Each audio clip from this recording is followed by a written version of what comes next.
Welcome to my new podcast, and it is called Happie Up Lifts. So a little branch off of Happie Lifts, my coaching platform, and we are going to talk about, you guessed it, all things lifting, gym, confidence building. So let's get straight to our first topic, gym anxiety. So I did already do a really short, quick video on Instagram, but of course that's really short form. So I thought, let's do a podcast. Then I can talk about things a little bit more thoroughly with you and get way more tips in there. So tips to combat gym anxiety and how to build your confidence in the gym. So tip number one for if you're feeling apprehensive, anxious, nervous about going to the gym, especially at the moment because it's January and it is busy. So that is to recruit social support. So try to drag a friend, a family member, your other half if you're in a relationship, just somebody who can, I guess, metaphorically hold your hand while you're in the gym. But also it just helps just knowing that there's someone else there. You're both in the same boat. Or say they're not nervous, at least they're there and they can support you when you do feel nervous. So that's tip number one. Tip number two is to book into a class. So not all classes are going to be like high intensity, hardcore. There's yoga classes, Pilates classes, and like body combat, and like compared to body pump, which is like weights and really intense. So booking into a class, there will be a lot of new starters and they'll be in the same boat as you, like feeling nervous. Maybe it's their first time going to the gym and they've booked onto this class because the instructor's going to tell them what to do. Not all gyms, on that note, not all gyms, the classes aren't all bookable. I said that in the most dyslexic way ever there. But basically, I work at JD and you do not have to book to get onto a class. You just turn up, which is wild, right? But there's also then no pressure. Like if you get caught up at work or if you're unwell or you hurt yourself or anything, to then cancel. So at least it takes that pressure away. There will be definitely like loads of newcomers turning up at this time of year because you don't even have to book. You can just kind of like peer in. If it doesn't look too busy, you can just join the group. So yeah, that's tip number two. Tip number three is be prepared. Like don't just rock up to the gym with no plan, like completely winging it, especially when the gym is busy, like in January. So even if you just have maybe in the notes part of your phone, if you've just got a few things written down that you can do in the gym. So say you're doing squats, maybe you could put like barbell squat. If it's busy, could use Smith machine to do squats. If that's busy, could do dumbbell goblet squat, kettlebell goblet squat, and then all of like your assisting exercises. And that way you're not going in and getting really overwhelmed and then thinking, oh, I don't even know what I'm doing. Like, and there's so many people. And on that note of like having the backup exercises, have a plan B. So don't just have your heart set on like deadlifts or squats, because what if every squat rack is taken? I mean, you could wait, but at this time of year, you don't know how long you're going to have to wait.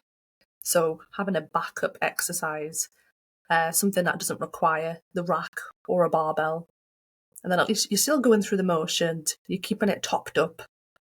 It doesn't have to be 100% every time. That's what I try to tell my clients. Nothing wrong with just keeping things topped up, and then the next time you come, then maybe the rack will be free and you can give it all you've got. So tip number 4 is more about how do you go about building confidence in the gym.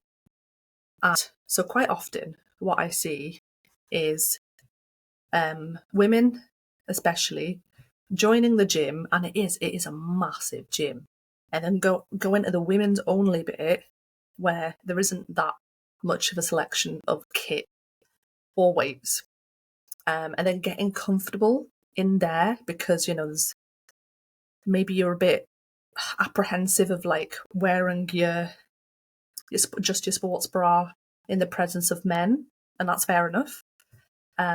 But maybe you're hiding in there as well because the rest of the gym is too busy and like loud. I mean, there's bright loud lights, there's music, there's clashing and banging of the weights. I do get it. It's a sensory overload. What I tend to do though is like put my earphones in, get myself hyped up. I mean, I get hyped up before I even get to the gym. Get my hype on and then just get into that main bit of the gym. So my advice to anyone who's feeling like a little bit stuck in that women's bit of the gym, or maybe in the main bit of the gym, it would be staying within like the white kit area.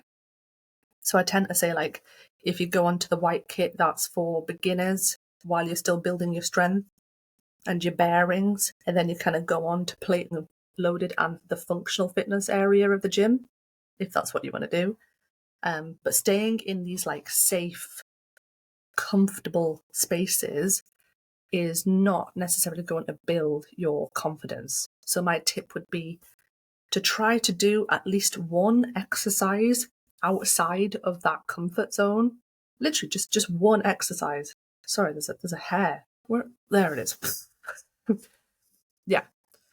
Try to do one movement, one exercise outside of where you feel comfortable, because the real growth and like in the growth in confidence is going to come from outside of your comfort zone. So you might feel like a bit panicky, anxious, nervous, but if you just try to keep those thoughts and feelings in check by saying like, come on, I'm only going to do one movement. I'm only going to do one exercise. Like, you can do this. Come on. Like, no one's looking at you. Even if you do something wrong, honestly, no one cares. I've been dancing. I've smacked my head off a barbell. I fell over backwards and forwards, probably sideways. Nobody cared. And I know it's easy to say that. You'll only find out for yourself if you push yourself to get into those bits of the gym and like out of your comfort zone. Moving on from that, another way to build confidence and to combat gym anxiety is to get yourself a coach. So, I mean, it could be a coach that is online, like virtual, and your programming is just like on your app, on your phone, or in-person PT. I know there's a cost of living crisis. Not everyone can afford a face-to-face PT, but whichever way you go, you're going to have that support there. Any questions you might have, you can ask your coach. And if you feel like you're doing something wrong, again, you've got that support there. And if you don't feel like you know what you're doing in the gym, you've got your pro.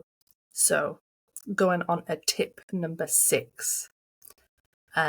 And this is about feeling nervous going to the gym, or like maybe just not feeling it. You're not feeling motivated. You don't want to go to the gym. So telling yourself, right, I'm going to go and I'm just going to warm up, like maybe I'll do some mobility, some stretching, maybe a little bit of cardio. And it's like the 10-minute rule. So for 10 minutes, I'll go warm up, whatever you want to do, for 10 minutes. If I'm not feeling it after 10 minutes, there is no pressure to stay. Just go home. But say after 10 minutes, and usually what will happen is you start to get into it and you want to stay. You want to do your session. So yeah, that's tip number 6, the 10-minute rule. So just so I don't ramble on for too long, I'm going to wrap it up there. But there will be a part 2 for tips to combat gym anxiety, nervousness, and building confidence in the gym. But remember, the only way you're going to feel better is by exposing yourself to uncomfortable feelings. But thank you for listening to my first episode of this podcast. And I can see I have a really cheesy grin. If you're listening to the podcast, so you cannot see my cheesy grin. But thanks for listening, and keep an eye out for episode 2. Bye.